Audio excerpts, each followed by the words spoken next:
With my friend Rashid. Hey Rashid, say hi. Hi. All right, I'm here with Rashid because he have a check engine light. As you guys can see it right there. That yellow light, that's a check engine light.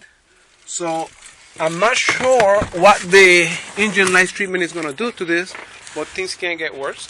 So we're going to try to apply the engine light treatment to this vehicle. All right. This is how this vehicle sound now.